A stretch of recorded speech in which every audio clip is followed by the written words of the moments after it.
Okay, well, this is Amy Lujan today on, let's see, what date are we anyway? June 17th, 2021 with the Juneau Gastineau Rotary Club.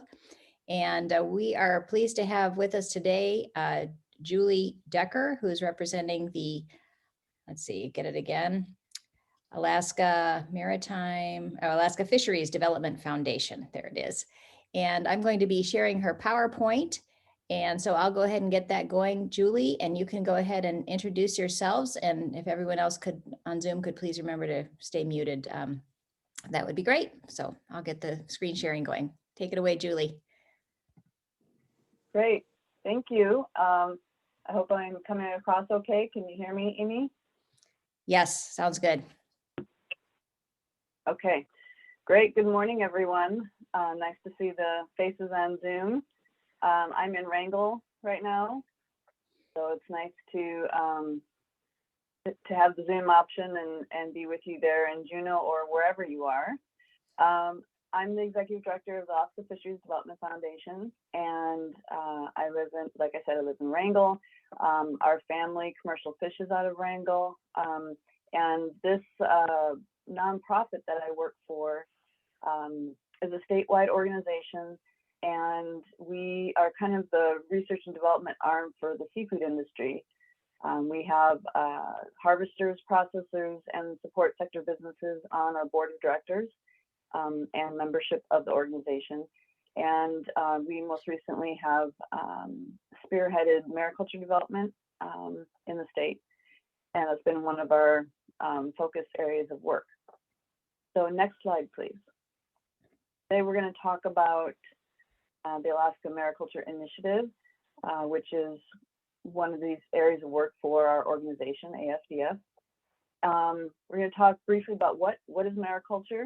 I'm going to give you a history of the Mariculture Task Force, our comprehensive planning process, and what our 5-year action plan looks like, and some of the key components of that, such as the Mariculture Research and Training Center and the Alaska Mariculture Alliance. And then we're going to look at some of the indicators of progress. These are some recent stats that we've put together and wanted to share with you all. So next slide, please.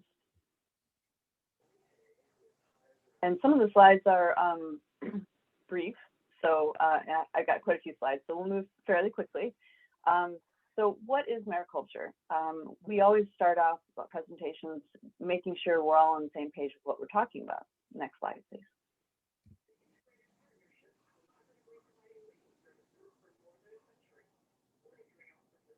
Oh, I have a delay on my side. So in Alaska, mariculture is not finfish farming. So we want to be very clear about that. Finfish farming is prohibited by state law. So we are not talking about that. Next slide. What we are talking about in Alaska when we talk about mariculture is growing shellfish and seaweed and the activities of enhancement, restoration, and aquatic farming. So these species on the screen are some of the more developed species in the state, so to speak, the species that have had more activity. So we have Pacific oysters, king crab, several species of seaweed, gooey duck, clams, sea cucumbers, and blue mussels. And so I want to point out some of the differences between enhancement and farming of shellfish or seaweed. So enhancement would be if you were to go into an area with wild populations and seed those wild populations or plants, so to speak, juveniles in an area and let them thrive and their populations grow. Farming would be if you get a lease, a 10-year lease from the Department of Natural Resources for an area of water, and you put your equipment in that area, and you put juvenile or baby plants or shellfish in your equipment, and you grow it for a period of time, and then you own and harvest and sell that product. So there's two different ways to approach something. Enhancement is more along the lines of what we do with our salmon hatcheries, where we release salmon into the wild. Again, farming is more like a private ownership structure. Next slide, please.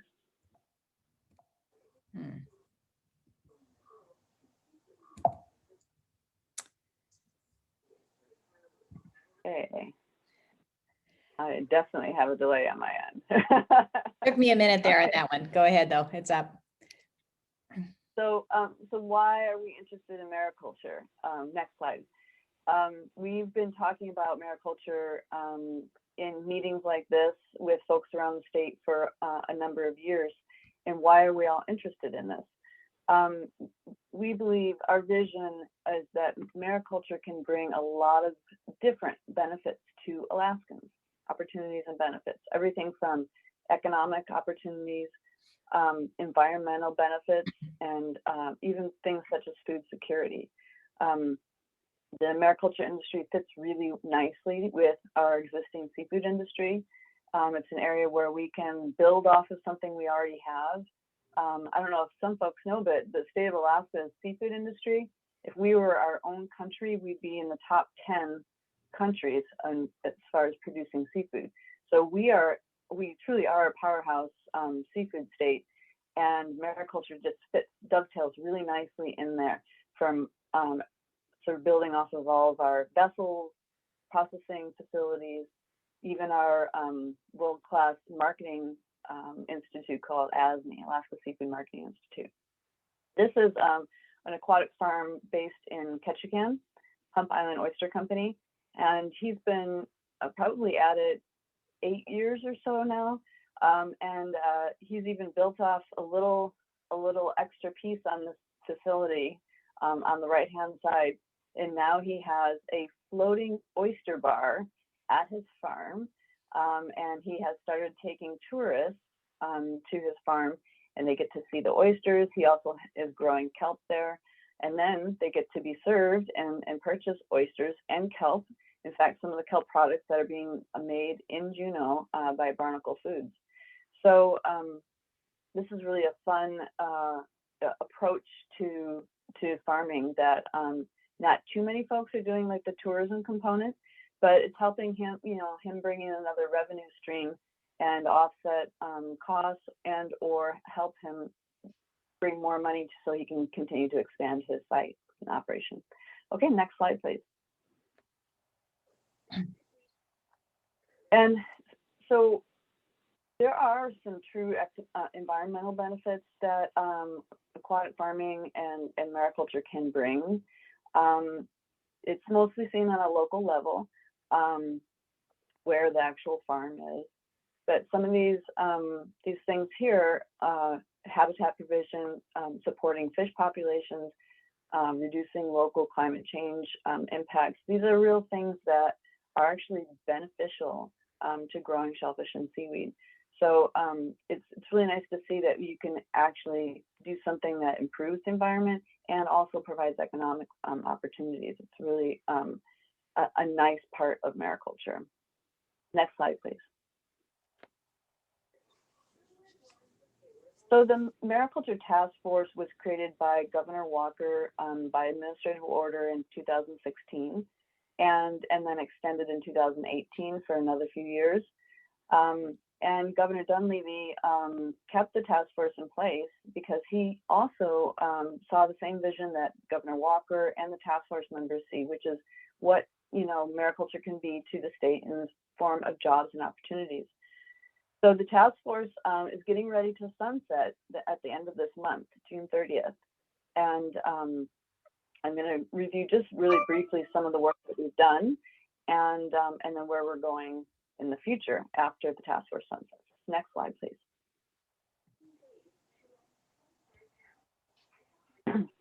So the Mariculture Task Force is 11 members, and they represent Department of Fish and Game, Department of Commerce, the University, Alaska Sea Grant, and then numerous private sector interests or stakeholders. The task force went through a collaborative planning process, comprehensive planning process.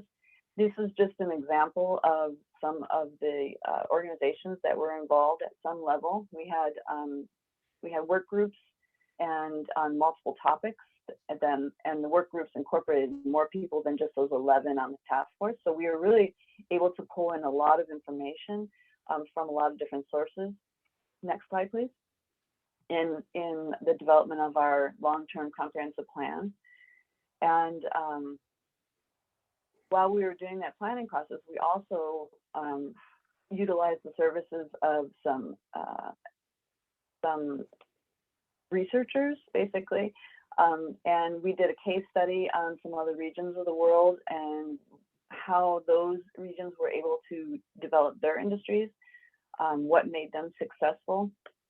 And then we did an economic analysis of if Alaska were to develop, what is a likely long-term goal, and how can we get there in stages?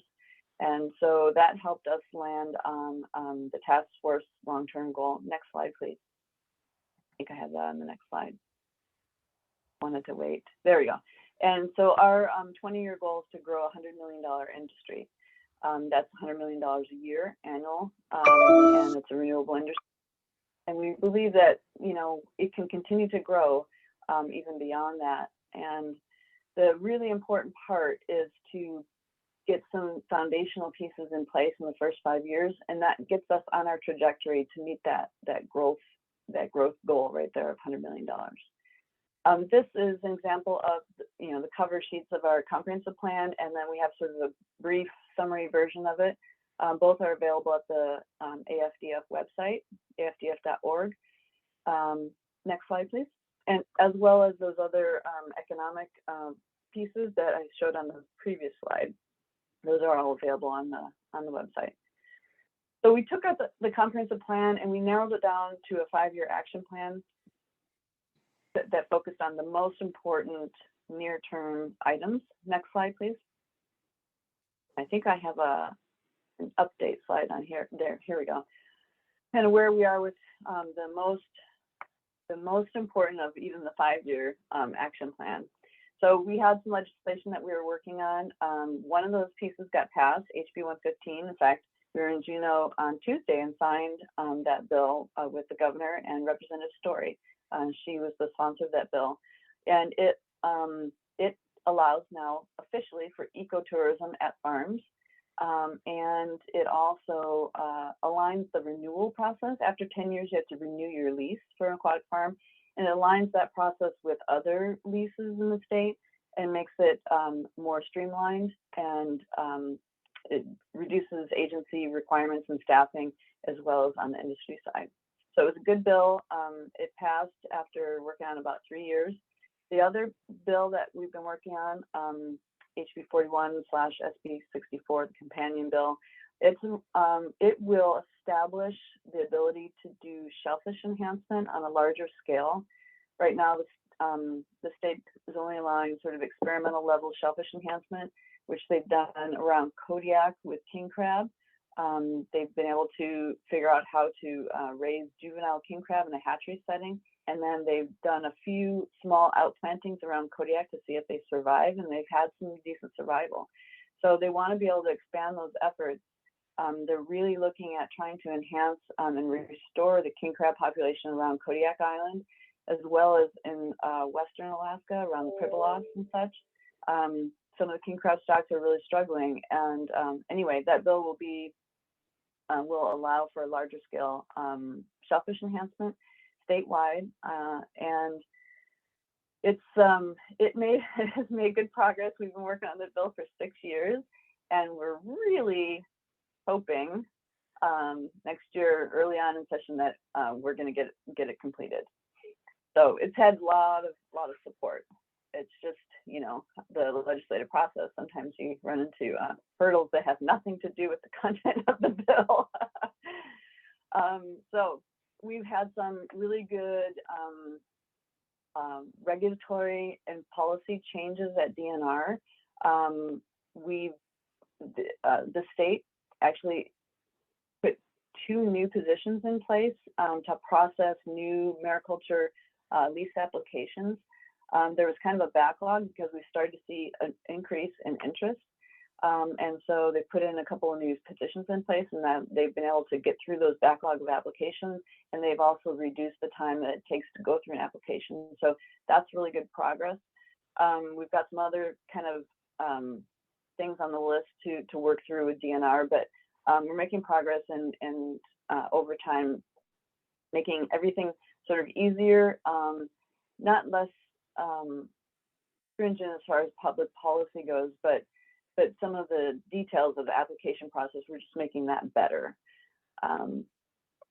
We have, as a task force, we've been involved in a large research funding proposal to the Exxon Valdez Oil Spill Trustee Council.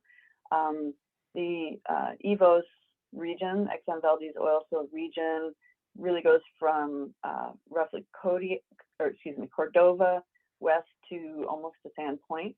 It's quite a large area, and they have recently said that they would like to do a 10-year, $25 million mariculture research investment.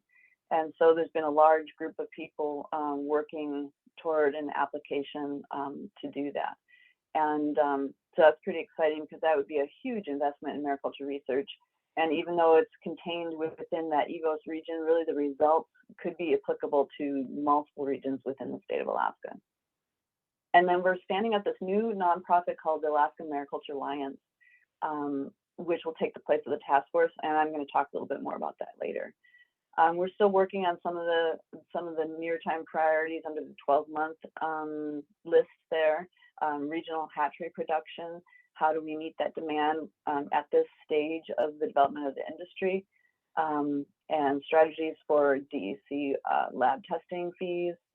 And then I'm also going to talk more about establishing a mariculture research and training center and what's been done there. We did submit on Tuesday our final report to the governor by the task force, and that was required as a part of the administrative order. And it sort of summarizes and encapsulates all of the work that we've done. It's pretty exciting. It's we haven't even put the link out on the internet yet for that document, since we just delivered the draft to the governor, or the final to the governor. So we wanted to give him some time to go through it before we publish it for the rest of the public. But that will be coming soon. It'll be on the AFDF website as well as many others. Next slide, please. I'm going to try to go through the next slides fairly quickly, because I think then we'll leave some time for questions. The Mariculture Research and Training Center is an idea that came out of the comprehensive planning process that would allow more coordination of research and training across the state, so that we are more efficiently addressing issues through research, finding the solutions, and then bringing that information back to industry and allowing them to sort of apply those solutions. It's not about a training center in like bricks and mortar. It's more about a person coordinating efforts across multiple agencies and organizations. So Alaska Sea Grant is going to administer this research and training center, and it'll include an industry advisory group to sort of help steer, priorities of the research. And we're really excited about this, and they're starting to stand up this this entity. And the first thing is they're putting together a huge list of all the active research being done in the state around mariculture right now. So I think we're going to see like a web page will be put up, and they're going to work closely with the Alaska Mariculture Alliance as well moving forward. Next slide, please. The Alaska Mariculture Alliance, or the Alliance. This is a major part of one of our things that we tasked ourselves with at the task force. We saw such benefits in working and coordinating together, and we wanted that to continue moving forward. So created this nonprofit, and it is going to be sort of industry-led, but also includes really people from multiple sort of stakeholder groups that are interested in seeing mariculture industry move forward. So the initial founding membership is only $75. And we did that on purpose to try to be more inclusive. And we are accepting founding member applications until June 23rd. And the task force is going to be meeting on June 25th to accept those applications, approve those applications, and sort of basically hand over the baton to the new Alaska Mariculture Alliance. And people will be able to join after that, but the task force needs to make this first step to like approve the first founding members. We've actually had quite a good showing of interest so far. We're getting new applications every day submitted. So we think we're going to be close to around 50 new members when we actually approve that next week. And if folks are interested, please get a hold of me. Maybe Amy or someone else can put my email address in the chat box there. Next slide, please. I can't multitask. So on to indicators of progress. So these are some things out of our final report to the governor. We want to sort of show, are we making progress and what do we expect? This is sort of our long-term goal of meeting $100 million in 20 years, $100 million annual economic input in 20 years. And so you can see at the beginning, it's going to be, you know, smaller. And that's where we are. The industry is about $1.5 million a year. And so the growth it comes on slow, but we are laying groundwork, and that's what we're going to show in the next few slides, so we can achieve that goal down the road. So it looks like a big goal for now, but I think we're doing a really good job on to achieve that. Next slide, please. So this shows the farm production or revenues off of farms across the state. And so this would be, it's primarily oysters and some seaweed. We don't have a lot of revenue off of seaweed farms yet. So since they've only been around for, this is literally the 4th year that there's been commercial sales of seaweed in the state. So it's really, really brand new. You can see the most recent year in 2020, of course, there was a dip in revenue from primarily, again, oyster farms. And the reason that is because, you know, bars and restaurants were closed, and that's like the biggest market for oysters. So we expect that to come back, but it has set back not just revenues, but also developmental efforts, because, you know, the pandemic has shown people don't have the cash around for investments, and they're kind of they don't have tolerance for risk right now. There's so much going on that is unpredictable. Next slide, please. But you can see, but generally the trend is up in the last few years. This is a really interesting slide because it shows the number of new lease applications is at the bottom there per year. And they've been up for 2017, 18, 19, and 20. They took a dip in 2021. And again, we believe that that's based on COVID and everything, and people sort of pulling back in for new investment. But in general, the bars show the increase in the number of acres that will be available for aquatic farming. It's a tremendous increase. So not all of these are approved yet through the lease application process. Some are and some aren't, but they are in the process. They have submitted their fees and they're in the process. And so this is tremendous. Once just this amount of acres are under production, this is going to be a big deal. So, and if we continue to see this interest each year, it just continues to build on itself. So this is a super important slide and a super important indicator that we are making progress. Next slide, please. I talked a little bit about DNR and the administration making progress in reducing the amount of time that it takes to process a new lease application, and then comparing it to other regions just in the United States. So Alaska is doing quite well when it comes to this. Most of the other regions are all going the other direction. It's actually taking longer to get new leases, and Alaska is actually improving its process. So that is really good for our state, and potentially even drawing others to the state who are interested in this. Next slide, please. This is really a really great slide too. We, in the last 2 years, in 2020 and 2021, we held 2 training sessions for Alaskans that were interested in mariculture. We had a tremendous demand. We had to limit it in some ways in order to make it manageable, but we had tremendous demand, and these people actually went through the training, and it's just to show you, like, not all these people have applied for sites yet, but they're sort of in the pipeline. They're interested. They took the time to do 2 to 3 day workshops of training. So this is really another good indication that we've got some future development on the horizon, future interest. Next slide, please. We're done. Okay, so I hope that there's some questions. I love getting questions, and I hope you enjoyed the topic. Great, thank you, Julie.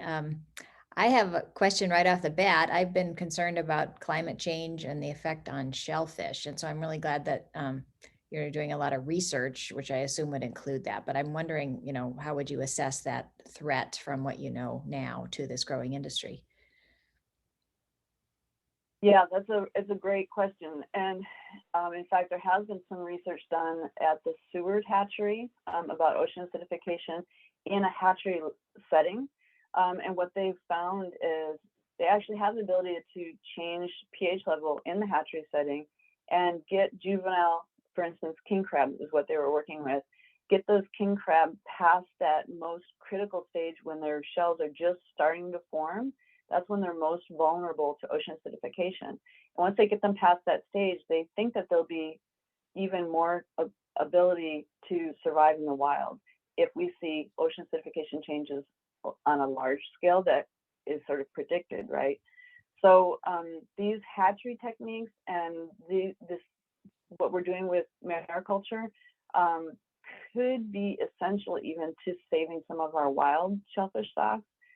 We don't go around promoting that because we don't really know for sure, but it is a possibility. So I think it's really exciting to know that some of this work just to grow an industry could also be transferable to help us adapt to future changes.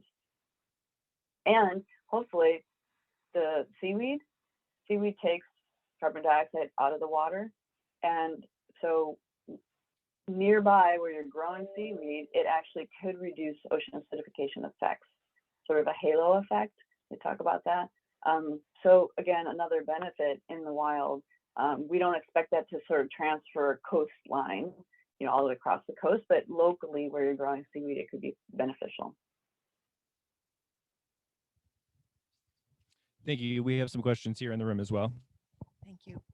Good morning, Julie. It's Rosemary Hagevig here, and I just want to say the first time I heard you present on this was probably around 25 years ago at Southeast Conference, and I just want to congratulate you for this amazing program that you've built over the years. It's really quite wonderful, and that you're getting an economic stream into the state as a result of it, and I think that's really, really interesting.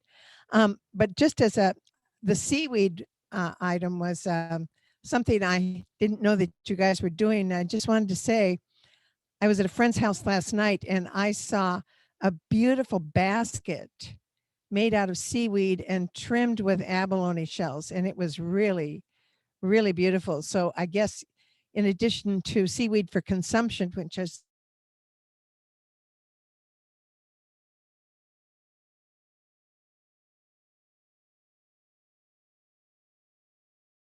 I lost you, Rosemary. I don't know if anyone else did. Yeah, it seems to have frozen up there at the Ramada. This is great. I'm in Chicago, you're in Wrangell, and they're in Juneau, but go ahead. Maybe they can hear you, Julie, if you want to respond. Oh, they said they lost the mic. Well, Rosemary, thank you very much. It's nice to see you. And I don't think it was quite 25 years ago, but probably getting close now. And I've seen those seaweed baskets. They're beautiful, and it's another really interesting way that you can use seaweed, you know, for different things that you can make, sell, you know, create an economy. So I think it's only limited by your imagination. Julie, I was also wondering if we get to that 100 to 150 million, you know, down the line, I mean, would we be seeing like farms kind of like that one you showed there in Ketchikan, sort of all along our coastline, or, you know, how big of a impact would this industry have on just even the scenery around, you know, our Southeast communities and the like? Sure, and that's a fair question. I think I think you'd be surprised it won't take farms all the way up and down the coast to make that goal. So what it really takes though is farms that are efficient and like have proper equipment and proper techniques. But you can do quite a bit in not that large of a footprint. Now, that doesn't mean that you won't see some farms. And in fact, there's the largest farm so far in the state is outside of Craig, Alaska. It's about 6 miles south of Craig. And, you know, you see buoys in the water and that sort of thing. So there is some visual impact, but like some folks, you know, like the Hump Island oyster guys, they're actually welcoming tourists to come over and check out what they're doing. And so, you know, there's a way to do it, I think, and be a good neighbor so that it's not a negative for folks. Are there any other questions from the folks who are still on the Zoom at this point? I don't know if the room is coming back. Here they are. Great. I was worried about my connection for their. Hey, Dan, we can see you. We can't hear you yet, but any other questions there in the room? We had a question from John. Our computer screen froze, so now I'm just using my cell phone here just to try to close out the meeting a little bit. Are there any other questions from the room? John had a really great question, and so maybe John can repeat it for us here. Well, my question goes back to climate change and paralytic shellfish poisoning, and what's the situation with the warming waters, number one, and then secondly, the whole issue of labs. You mentioned that, Julie, and you know, it's been an issue for Southeast farmers for a long time, is having to ship their samples up to Palmer and just the timing and so on. And there was work on trying to get either a lab here or get better kind of testing that could be done on site. And I just wondered where that was at. Yeah, thanks, John, for that. So let's see. Warming waters, that's predicted. We're seeing it in some cases, rivers and such. Here, you can listen. One way that may impact oyster farmers, right now the waters are too cold for the oysters to spawn in Alaska. So we are actually working on some research to develop a triploid oyster. So that's an oyster that cannot spawn, and genetically it cannot spawn. So that's one thing we're looking into, see if we can adopt in Alaska, so that if the waters do warm enough, there won't be any spawning of these Pacific oysters. Secondly, on the PSP testing, yes, that's been a challenge. It's costly. The lab is actually in Anchorage now, the one statewide lab. And as the industry grows, we expect there to be more demand. Sitka, the Sitka tribe has actually, they purchased and they're operating a new piece of equipment that does not use live mice to do PSP tests. However, the new equipment is not federally approved yet. There's a whole federal process, but they are going through that federal process. And so they hope to be able to use that for oysters and geoducks, let's say in the next few years. Once that happens, the Sitka lab and the Anchorage lab will be able to use that new equipment and move away from the mouse test, which would be excellent. It would be cheaper, easier, and better. So that's one area of sort of development. But yes, you know, as we grow toward that $100 million goal, additional testing will probably be needed. Thank you. Thanks. So John could hear that response, so that's good, and everybody on Zoom could, but we're rebooting the computer here, but I'm not sure that we have more questions. And so by the time we get that restarted, we might be finishing here. And so if there are any other Zoom questions, we could ask them now. Julie, thank you for being here. I really love this topic. It's something that's fascinating to me. I have an environmental science background, and I have friends who are super interested in this, and I'm also a lover of oysters. And so thank you for presenting this information. It's really great to hear the details of it and also to see the future progress that's planned. I love to see this industry expanding and growing and seeing the 5-year short-term and long-term plans. I'm really grateful to see that we have people working on this. And it sounds like from Rosemary's comment that you've been at it for a long time.